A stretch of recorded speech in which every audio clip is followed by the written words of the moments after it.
அனைவருக்கும் வணக்கம். சமயக் தரிசனம் இஷ்டோபதேசம் என்ற நூலிலே இருந்து நாம் ஆச்சாரிய ஸ்ரீ பூஜ்யபாதர் கூறுகின்ற கருத்துக்களை எல்லாம் பார்த்து வருகிறோம். அவற்றிலே 4வது மற்றும் 5வது காதையை நாம் பார்க்கும் பொழுது அதிலே முக்திக்கு ஆன்மாக்கள் முயற்சி செய்கின்ற வழியிலே அதனுடைய விளைவாக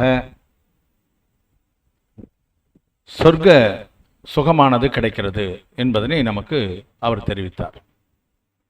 சொர்க்க சுகம் என்றால் அது எப்படி இருக்கும் என்ற கேள்விக்கு அவரே பதிலாக அதற்கு இணையானதாக எதையும் கூற முடியாது, சொர்க்க சுகம் என்றால் சொர்க்க சுகம்தான் என்று அதிலே கூறுகிறார். அப்போ அந்த தேவ உலகத்தினுடைய சுகம் அந்த சுகத்திற்கு இணையானது இல்லை என்று அவர் கூறும் பொழுது அந்த தேவ உலகத்தினுடைய சுகம் எப்படிப்பட்டு இருக்கிறது என்பதனை நாம் இதிலே தெரிந்து கொள்ள வேண்டியிருக்கிறது. சென்ற பதிவிலே நாம் பார்த்த அந்த காதைகள் அவருடைய தொடர்ச்சியாக அந்த தேவ சுகம் என்பதனை அவர் நமக்கு தேவ சுகம் என்பதனை தேவ சுகம் என்று கூறுவதே சரியாகும் என்று தெரிவித்திருந்ததை பார்த்தோம்.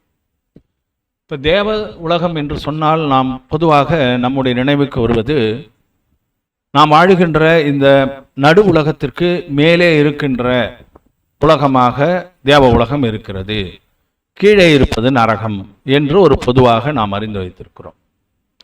ஆனால் நம்முடைய நடு உலகத்துக்கு கீழே கூட தேவர்கள் இருக்கிறார்கள், வசிக்கிறார்கள் என்ற விவரத்தை நமக்கு நூல்கள் கூறுகின்றன. அந்த கீழ் உலகத்திலே 3 வகையான தேவர்கள் இருக்கிறார்கள். அவர்களை கீழ் முத்தேவர் என்று நூல்களிலே குறிப்பிடுகிறார்கள். மேருமலைக்கு கீழே இருக்கக்கூடிய சித்ரா பூமி என்ற அந்த பகுதி வஜ்ர பூமியாக இருக்கும். அதாவது மிகவும் கடினமான, அதாவது உறுதியான பூமியாக இருக்கும். அதற்கு கீழே தான் ரத்னபிரபா என்ற பகுதி உள்ளது. அந்த ரத்னபிரபா 3 பாகமாக இருக்கும். இப்போ அந்த ரத்னபிரபா என்பது நரகத்தினுடைய பகுதி தான். அதுக்கு கீழே இருக்கக்கூடிய 6 நரகங்கள் அதற்கு கீழே இருக்கும். அவையெல்லாம் நரகமாகவே இருக்கும். அதெல்லாம் ஒரே பாகமாக தான் இருக்கும். ஆனால் இந்த ரத்னபிரபா மட்டும் மேலே இருக்கின்ற அந்த முதல் பகுதி மட்டும் 3 பாகமாக இருக்கும். அந்த 3 பாகத்தினுடைய மொத்த அளவு என்னன்னா 1,80,000 யோஜனை பரப்பளவு உள்ளதாக இருக்கும். அதில் 3 உலகமாக இருக்கிறது, 3 பகுதியாக இருக்கிறது என்று நாம் பார்த்தோம். அந்த ஒரு உலகம் ரத்னபிரபா மட்டுமே. அந்த முதல் பகுதி கரபாகம் என்று கூறப்படாத மேலே இருக்கிறது, அது 16,000 யோஜனை. அந்த கரபாகத்திற்கு கீழே அமைந்திருக்கின்ற பகுதி பங்கபாகம் என்று அழைக்கப்படும், அது 84,000 யோஜனை. இப்போ இந்த ரெண்டுமே 1,00,000 யோஜனை வந்துடுச்சு. அப்போ மீதி இருக்கக்கூடிய அந்த 80,000 யோஜனை இருக்கு இல்லைங்களா, அதுதான் அப்பகோள பாகம் என்று கூறப்படுகின்ற முதல் நரகம். அங்கிருந்து தான் உண்மையிலே நரகமானது ஆரம்பிக்கிறது. அப்போ மேலே இருக்கக்கூடிய பகுதிகளில் யார் இருக்கிறார்? கரபாகத்திலையும் பங்கபாகத்திலையும் யார் இருக்காங்க அப்படின்னு பார்த்தோம்னா அங்கு தேவர்கள் வசிக்கிறார்கள். அந்த கீழ்முத்தேவர்கள் என்று சொல்கிறோம் இல்லையா, அதில் 2 வகையான தேவர்கள் அங்கே இருக்கிறார்கள். அங்கு மட்டுமில்ல, நடு உலகிலும் கூட தேவர்கள் இருக்கிறார்கள். நாம் வாழ்கின்ற இந்த நடு உலகத்திலே, தேவ உலகத்திற்கு கீழே இருக்கக்கூடிய இந்த நடு உலகத்திலே தேவர்கள் இருக்கிறார்கள். இந்த 2 பகுதியிலும், அதாவது ரத்னபிரபாவனுடைய முதல் 2 பகுதி, அதன் பிறகு நடு உலகம், இவற்றிலே இருக்கின்ற அந்த தேவர்களை கீழ்முத்தேவர்கள் என்று கூறுவார்கள். ஏனென்றால் அவர்கள் தேவ உலகத்துக்கு கீழே இருப்பதால் கீழ்த்தேவர்கள் என்று கூறப்படுகிறது. கீழ்முத்தேவர்கள் என்று சொல்வார்கள். பவனத்திரயம் என்றும் கூறுவார்கள். ஏனென்று சொன்னால் அதனுடைய முதல் உலகம் பவனம், அதனால பவனத்திரயம் என்றும் அந்த 3 உலகத்தையும் சேர்த்து கூறுவது வழக்கம். இப்போ நமக்கு அவர்கள் யார் இருக்கிறார்கள் என்ற அந்த விவரத்தினை ஒரு பட்டியலிட்டு நம்ம பார்க்கலாம். முதல்ல இருக்கக்கூடியவர்கள் பவனர்கள். அவர்கள் 10 குலங்கமாக இருப்பார்கள். குலம் என்று சொன்னால் பிரிவுகள். அங்கே இருக்கக்கூடிய அந்த தேவர் குமாரர்கள், அந்த பவன குமாரர்களிடையே 10 பிரிவுகள் இருக்கின்றன. அசுரகுமாரர், நாககுமாரர், ஸ்வர்ணகுமாரர், தீபகுமாரர், உததிகுமாரர், ஸ்தனிதகுமாரர், வித்யுத் குமாரர், திக்குமாரர், அக்னிகுமாரர், வாயுகுமாரர். இதெல்லாம் பல விஷயங்களையும் நம்ம கேட்டிருப்போம். அசுரர், நாகர் என்றவரை பற்றியும், திக்குமாரர்கள் யாரு, அதே போல் அக்னிகுமாரர், வாயு என்ற அந்த குமாரர்களை எல்லாம் பற்றி நம்ம ஒரு சில விஷயங்களை கோயில்களிலே நம்ம பூஜை செய்யும் போதும் அவர்களை வணங்குவதையும் நாம் பார்த்திருக்கிறோம். அந்த வகையை சேர்ந்த ஒரு 10 வகையான தேவர்கள் இருக்கிறார்கள். அவர்கள் ஒவ்வொன்றும் ஒரு பிரிவு, ஒரு குலத்தை சேர்ந்தவர்களாக காணப்படுவது 10 வகை. அந்த 10 வகையிலையும் ஒவ்வொரு வகைக்கும் 2 இந்திரர், 2 பிரதி இந்திரர். பிரதி இந்திரர்னா இளவரசர் போன்றவர்கள். ஒரு இந்திரருக்கு ஒரு பிரதி இந்திரர், இன்னொரு இந்திரருக்கு ஒரு பிரதி இந்திரர். அப்ப ஒவ்வொரு இதுக்கும், அதாவது கிழக்கு பக்கம் ஒரு இந்திரர், ஒரு பிரதி இந்திரர், மேற்கு பக்கம் அந்த உலகத்திலே மேற்கு பக்கம் ஒரு இந்திரர், ஒரு பிரதி இந்திரர். அப்படி பார்த்தீங்கன்னா ஒரு உலகத்திற்கு, ஒரு குலத்திற்கு, அந்த ஒரு குலத்திற்கு 4 இந்திரர்கள் இருப்பார்கள். அப்போ பார்த்தீங்கன்னா 10 குலத்துக்கு 40 இந்திரர் அங்கே இருப்பார்கள். அவருடைய மொத்த எண்ணிக்கை, அந்த தேவர்கள் வாழ்கின்ற அந்த பவனங்களுடைய மொத்த எண்ணிக்கை என்ன அப்படின்னா 7,72,00,000 எண்ணிக்கை அந்த தேவர்களுடைய எண்ணிக்கை. இரண்டாவதாக கூறப்படுபவர் வியந்திரர். வியந்திரர் தேவர்கள்ல 8 பிரிவினர் இருப்பாங்க. எப்படி நமக்கு பவனர்ல 10 குலத்தினர் இருந்தார்களோ அது போல இங்க 8 குலம். கிண்ணரர், கிம்புருடர், கருடர், கந்தர்வர், யக்ஷர், ராட்சசர், பூதர், பிசாசர்.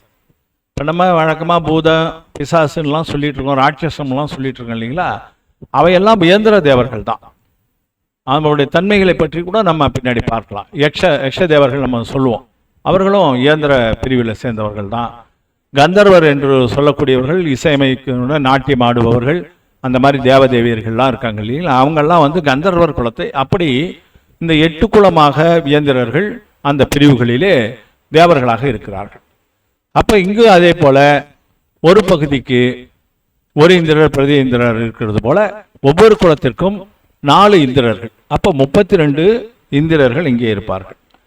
அவர்களுடைய எண்ணிக்கை எவ்வளவுனா எண்ணிக்கையில் அடங்காது. வேந்திரர்களை எண்ணி அதை இவ்வளவுதான் நம்ம சொல்ல முடியாத அளவுக்கு அவர்கள் அசங்கியாதமாக இருப்பார்கள். எண்ணிக்கையில் அடங்காத அளவுக்கு அவர்கள் அசங்கியாதம். 3வது வகை கீழ்தேவர்கள் வந்து ஜோதிஷ்க தேவர்கள், ஜோதிட தேவர்கள் என்று தமிழிலே சொல்லலாம். ஜோதிஷ்க தேவர்கள். அந்த ஜோதிஷ்க தேவர்கள் யாருன்னு சொன்னா வானவெளியிலே நம்ம பார்க்கிறோமே, சந்திரர், சூரியர், கிரகங்கள், கிரகம் என்ற கோள், நம்ம சனி முதற்கொண்ட புதன் இதெல்லாம் சொல்றோம் இல்லையா, அந்த கிரகங்கள், நட்சத்திரங்கள். நட்சத்திரம் என்றால் ஒரு குறிப்பிட்ட அந்த 27 வகையான நட்சத்திரத்தை பற்றி நம்ம பார்த்துருக்கிறோம்.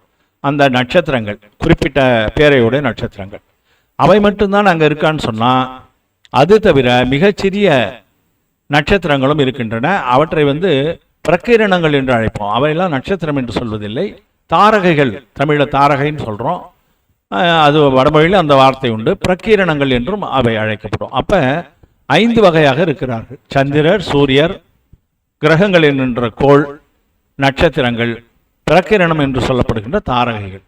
இவையெல்லாம் 5 பிரிவுகள் அதிலே இருக்கின்றன. ஆனால் இங்கே வந்து பார்த்தீங்கன்னா ஒரு இந்திரர், ஒரு பிரதி இந்திரர் தான் இந்த மொத்த ஜோதிஷ்க தேவர்கள். அவங்க அசங்கியாதம், அவங்களும் எண்ணிக்கையில் அடங்க மாட்டார்கள். நம்ம கண்ணில் பார்க்குறோம் இல்லையா, நட்சத்திரங்களை எல்லாம் எண்ண முடியாதுன்னு சொல்லுவாங்களா, அந்த வகையை சேர்ந்ததால் மொத்தமும் சேர்த்தா அசங்கியாதம். இதில் பார்த்தீங்கன்னா நம்ம ஆகமம் அந்த காலத்திலே சொல்லியிருக்கு. இப்போ சயின்ஸில் புதுசாக கண்டுபிடிச்சிட்டு இருக்காங்க. சந்திரன், சூரியன் என்பது நாம் இங்கிருந்து பார்க்குறோம் ஒன்று தான் நம்ம நினைக்கிறோம். அப்படி கிடையாது. இந்த அண்டத்திலே எண்ணற்ற சந்திரர்கள் இருக்கிறார்கள், எண்ணற்ற சூரியர்களும் இருக்கிறார்கள் என்று அப்பவே நம்முடைய இந்த ஆகம நூல்களிலே குறிப்பிட்டிருக்கா. இப்போ வந்து நமக்கு அதெல்லாம் விஞ்ஞானத்தின் மூலமாக கண்டுபிடித்து சொல்லி கொண்டிருக்கிறார்கள். அதனால் அங்கங்கே சந்திரர், சூரியர் இருக்குது, அங்கே அதை சுற்றி இருக்கக்கூடிய கிரகங்கள் இருக்குது, நட்சத்திரங்கள் இருக்குது, பிரக்கிரணங்கள் இருக்குது. அதனால் அவையெல்லாம் எண்ணிக்கையில் அடங்காது. அந்த மாதிரியான 3 விதமான தேவர்களை நம்ம கீழ்முத்தேவர்கள் என்று சொல்கிறோம். இதில் பவனர், வியந்தரர்களில் அதான் நம்ம சொன்ன மாதிரி ஒரு குலத்துக்கு 2 இந்திரர், 2 பிரதி இந்திரர். ஜோதிஷ்க தேவர்களில் முக்கியமாக இன்ட்ரெஸ்டிங்காக பார்த்தீங்கன்னா சூரியன் வந்து இங்கே பிரதி இந்திரன் தான். இந்திரன் யாருன்னா சந்திரன் தான் நம்முடைய ஆகமத்தின்படி. நான் சந்திரமான நாள் காட்டி என்று கூட சொல்வார்கள். சந்திரனை அடிப்படையாக கொண்ட நாள் காட்டியை தான் நம்ம ஜெயினம் பின்பற்றுகிறது. அதனால இந்திரராக கூறப்படுபவர் சந்திரன், பிரதி இந்திரன் தான் சூரியனாக இதிலே கூறப்படுவதையும் நம்ம இங்கு உற்று நோக்கத்தக்கதாக இருக்கிறது. இப்போ இந்த வாழ்கின்ற அந்த உலகத்தினுடைய பகுதி என்னன்றதை நம்ம பார்த்தோம்னா இது கீழ்ப்பகுதி மட்டும் தனியாக காமிச்சிருக்கேன். இதில் உலகத்தை பற்றி நம்ம ஏற்கனவே படங்களில் பார்த்துருக்கோம். இந்த கீழ்ப்பகுதியில் நடு உலகம் காலியாக இருக்கு இல்லைங்களா, அது நடு உலகமாக இருக்கும். இந்த இடம் நடு உலகம். இந்த நடு உலகத்துக்கு கீழே இருக்கக்கூடிய அந்த ரத்னபிரபான்னு சொல்கிறோம் இல்லைங்களா, அந்த ரத்னபிரபா இந்த மூன்றும் சேர்ந்தது தான் ரத்னபிரபா.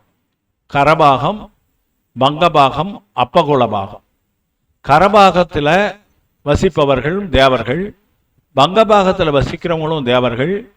இந்த அப்பகோள பாகத்தில் வசிக்கக்கூடியவர்கள் தான் முதல் நரகத்திலே இருக்கக்கூடிய அந்த நரகர்கள். அதற்கு கீழே பார்த்தீங்கன்னா அந்த பிரிவுகள்லாம் கிடையாது. சக்கரபிரபா 2வது நரகம், வாளுகா பிரகா 3வது நரகம், அப்படி 7 நரகங்கள் இங்கே இருக்கின்றன நம்ம பார்க்குறோம். அப்போ இந்த கரபாகம், பங்கபாகம், அப்பகோளபாகம் இந்த 3 தான் நம்ம பற்றி தெரிஞ்சுக்கிறோம். இந்த கரபாகத்திலையும் பங்கபாகத்திலையும் இந்த தேவர்கள் கீழ்முத்தி அவர்களில் சில வகையினர் வசிக்கிறார்கள். அப்பகோள பாகத்தில் நரகர்கள் இருக்கிறார்கள் என்பதை நாம் இதில் தெரிந்து கொள்ள வேண்டும்.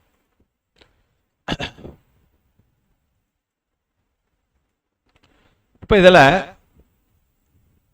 பவனர் எங்கே வசிக்கிறார்கள்? இதில் இப்போ 3 பாகம் நம்ம சொல்லிட்டோம். மேருமலைக்கு கீழே சித்ரா பூமிக்கு கீழ் ரத்னபிரபா வஜ்ரபூமியாக இருக்கிறது. அது 1,80,000 யோஜனை உடையது என்பதை நம்ம முன்னாடி பார்த்தோம்.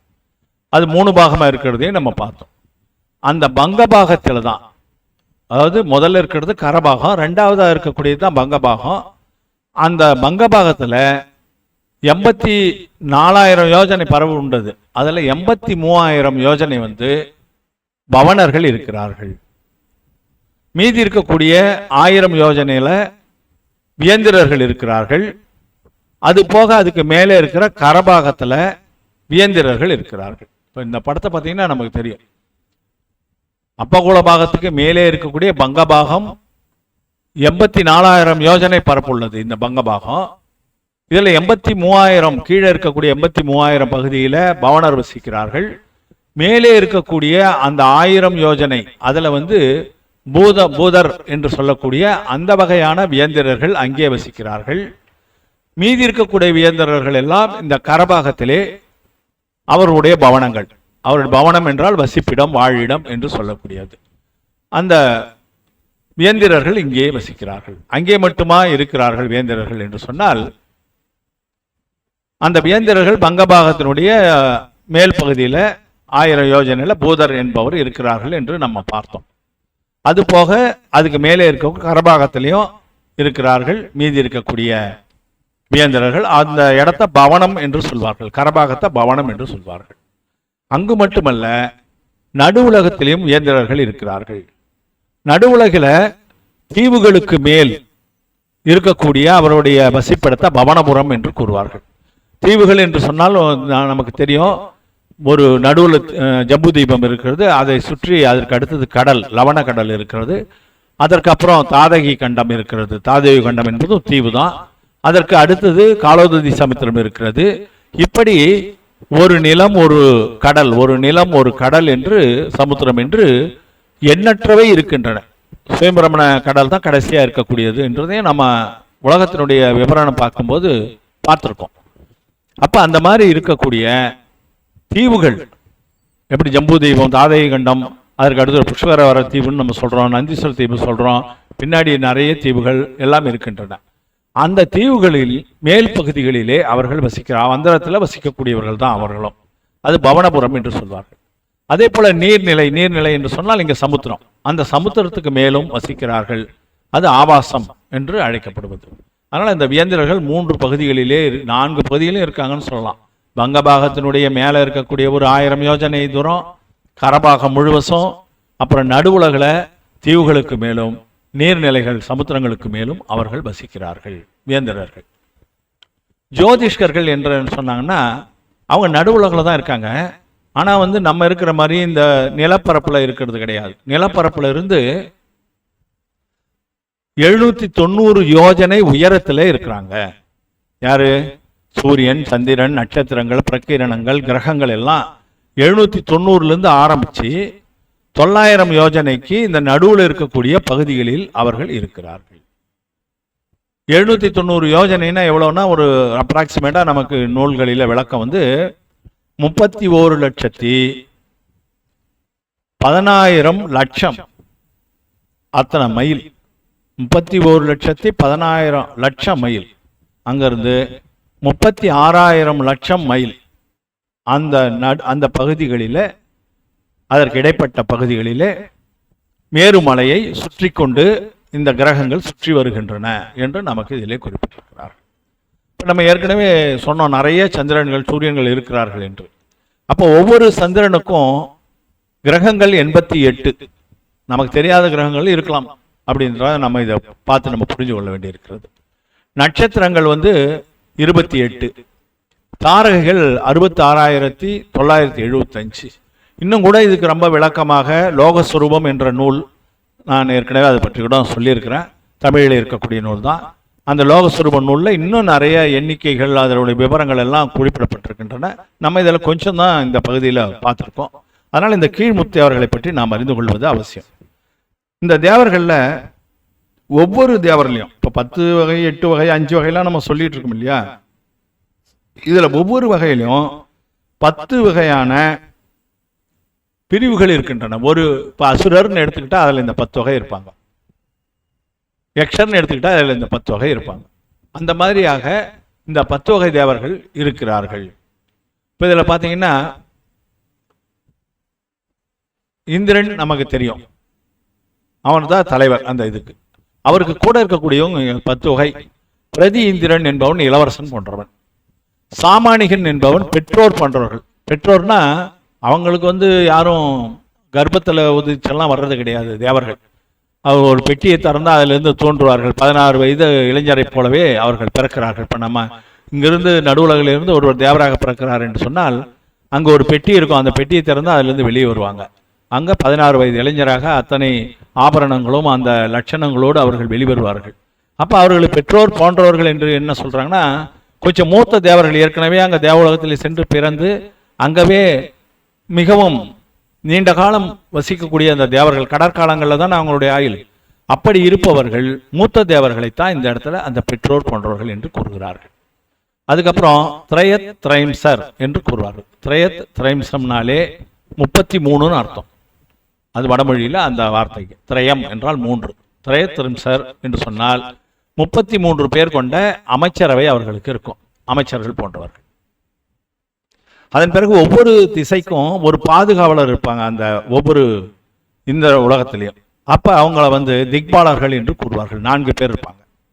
தனுரக்ஷகர் என்று சொல்பவர் இந்திரனுக்கு மெய்காப்பாளனாக இருக்கக்கூடிய பாதுகாவலர்கள். பாரிசதர் என்று சொல்பவர்கள் அந்த சபையிலே உள்ள முக்கிய பிரமுகர்கள். அவர்களும் 3 பிரிவினராக இருப்பாங்க. அதாவது உள்வட்டம், நடுவட்டம், வெளிவட்டம் என்று 3 வகையான பிரிவுகள். இப்போ ஒரு முக்கியமான முடிவு எடுக்கிறாங்க அப்படின்னு சொன்னால் அங்கே அரசாட்சி செய்வது போல தான். இந்திரன் முடிவு எடுக்கிறாருன்னா அந்த முதல் பிரிவினர் அவரோட இருந்து எடுப்பாங்க. நடு பிரிவினர்கள் அதை எப்படியெல்லாம் நடவடிக்கை கொண்டு வரலான்னு இருப்பாங்க.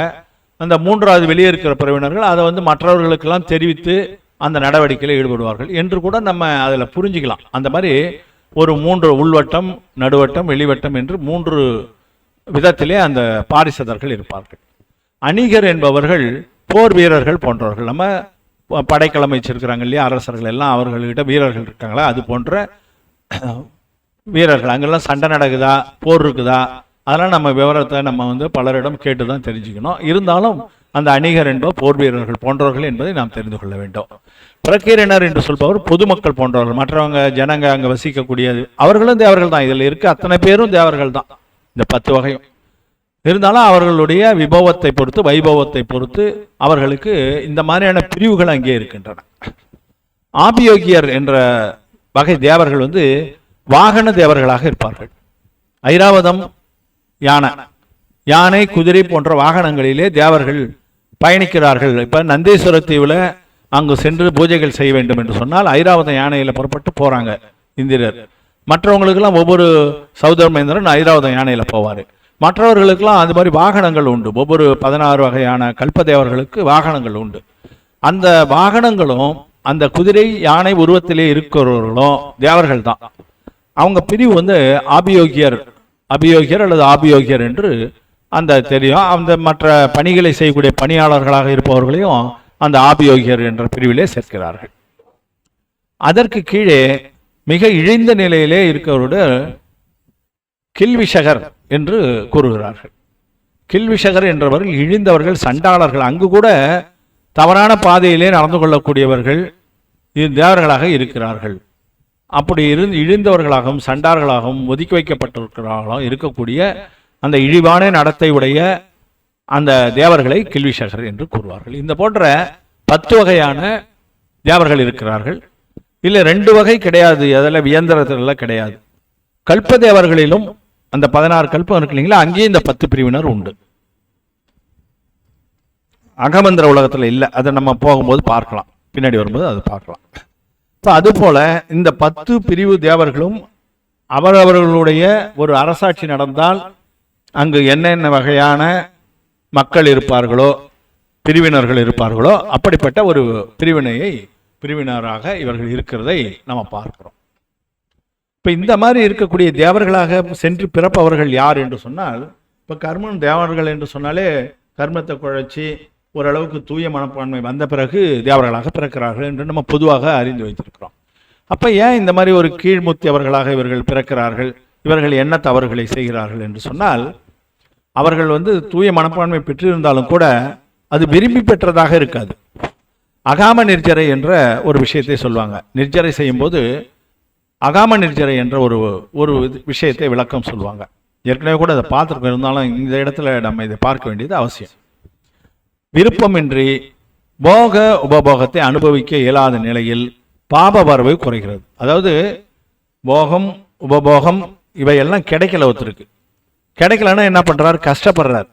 அது கிடைக்காதால கஷ்டப்படுறதால அவருக்கு பாப வரவு குறையுது. இதெல்லாம் அனுபவிச்சா பாபம் அதிகமாகும், அது இல்லாததால குறையுது.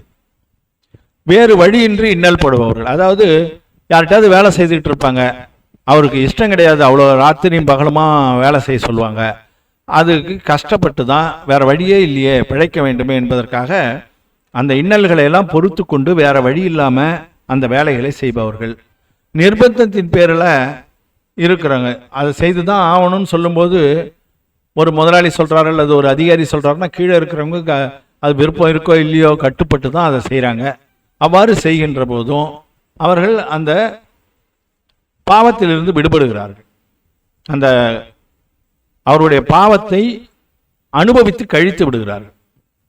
தன்னுடைய முயற்சியின்றி விருப்பமின்றி வினை கழிவது, அதுதான் இந்த தன்னுடைய முயற்சியும் இல்லை, அவங்க விருப்பமும் இல்லை, ஆனால் வினை கழியுது. ஏன்னா அந்த கஷ்டத்தை படும்பொழுது அவர்களுடைய அந்த வினைக்கட்டு கொஞ்சம் கழிந்து போகிறது. அதைத்தான் அகாம நிர்ஜரை என்று சொல்வார்கள்.